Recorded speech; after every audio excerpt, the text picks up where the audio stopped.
Burner friend is someone who is kept in your life but is not given priority or attention unless it's convenient.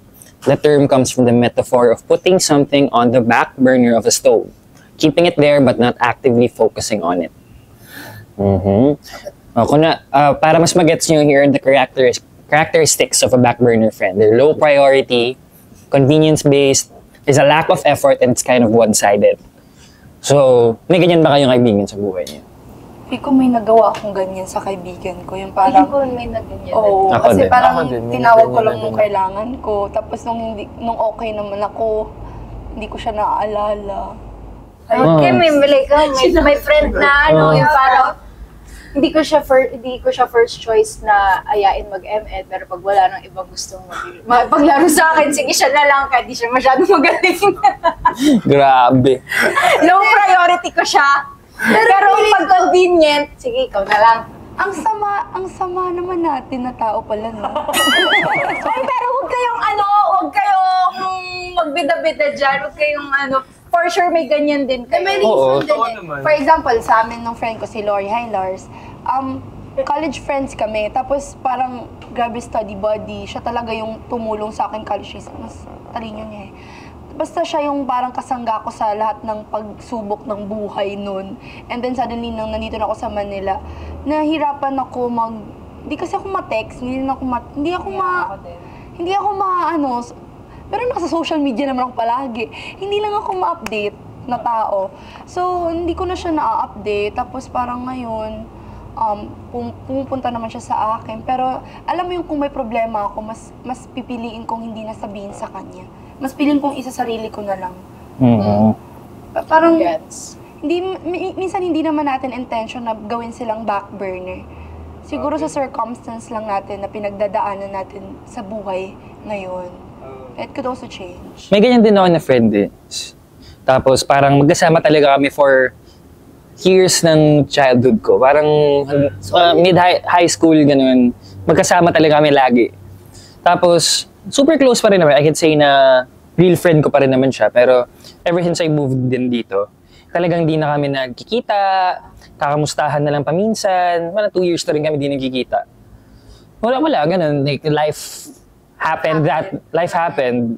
And it moved that way na naging back burner friend ko na siya. Pero di naman ibig sabihin nun na mananatiling dun na lang siya. Yes. Alam ko na may pwede akong gawin para di siya maging back burner friend. Yeah, life happens, but life is also what you make it To be. happen. Yeah. Parang, hindi ba yun yung like yung pag nag-drift yung friendship nyo, parang hindi ba yun yung nangyayari? Parang ganun, Minsan nagiging backburner Yeah, friend ganyan nga, usually talaga, ganyan yung mangyayari. Kasi nga, parang meron ka ng ibang mga tao sa buhay mo na mas accessible. Oo. Kasi mas andyan Convenient. na, mas convenient, ganyan. But again, if you really want to keep that friendship, like, ikaw yung kailangan mag-effort na i-rebuild yung relationship na yun. Ayun yung ginagawa ko ngayon sa dun sa dalawa kong best friend nung grade 1 ako. Kasi sila yung kalaro ko sa football ngayon eh. So ngayon yung parang bumabalik ulit yung friendship namin. Pero since nung grade 1, magkakasama talaga kami. Pero meron lang talaga time nung college tsaka nung nag-work na kami, hindi na kami nagkikita. Pero pag nagkita kami, parang goods pa din. Parang alam mo yun, ganun pa din kung anong dati. Parang walang nangyari. Parang siguro tanggap lang namin sa isa't isa na Ganito na yung buhay. back burner friend kami sa isa't isa. Parang ganun. May mutual understanding. May mutual understanding kami na parang pag kailangan namin ng isa't isa, magsabi ka lang, pero hindi natin kailangan mag-usap. Ganun. Okay. Pero ako personally, may parang talking about this really makes me think of a lot of people in my life na I should probably reach out to. Tama. Oo. Yeah. And ano ba yung opinion nyo sa like, yung mga low maintenance friendship? Ganon. Kasi ako parang, ayoko na nun. I want to maintain the friendship. High maintenance friendship. Gusto ko din ba yun? Or sa buhay ko ngayon, kailangan ko yun eh. Kasi hanggang ngayon hindi ako marunong magmahal. Like hanggang ngayon hindi ako marunong mag-effort on how to make people feel my love. And it's not a joke. It's like toxic. na ano ko na to na hanggang ngayon, I'm still working on it. It's a process na I'm still learning na paano ko ba ipapa-feel sa tao na mahal ko siya? May it be friends or like relationships, parents even. Like how? I think it's, yung katulad sinabi ni Sean kanina, like being intentional about it. Na parang, bawa, yun nga, pag may friend ka, kahit hindi mo feel, try mo talaga na mag-set ng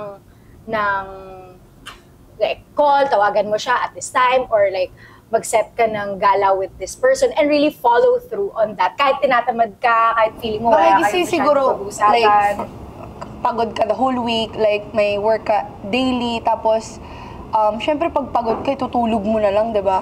Kesa, feel ko kasi I enjoy my own company. Hindi naman hindi ko sila kailangan, pero it's like, kaya ko na kasi yung sarili ko. Kaya siguro ganun na lang din ako na, sinasarili ko na lang lahat. Parang ayoko na din parang baka kasi I know all of them, like all my friends, they all have their own struggles too. Meron din silang mga pinagdadaanan. So kung baka dumagdag lang ako, may ganun akong feeling. Hindi pa natin nakita kung anong klaseng friend ako eh. Pero parang ganun ako na parang, ay wag na ako mag-share, baka maging pabigat ako. Ganun. So I'd rather stay silent or like keep it to myself than like share. Pero pag ganun, kanino ka nag-share? Sa sarili ko, kay Papa Jesus. Ganun, I pray. Like kasi I enjoy my own company. Sa kwarto ko, tapos pag pagod na ako, pray lang ako, Lord. Yun lang. Tapos okay na ako. Kaya ako okay na ako ng sarili ko, like sila Ash, intindi nila ako. Kasi ganun talaga ako ng tao. Hindi ako marunong mag-express. Well, that's good kasi I guess that works for you kasi you've found people who understand Who accepts me for who I am. Hindi, okay ka na pala eh. Okay ka na pala. Okay ka na pala eh.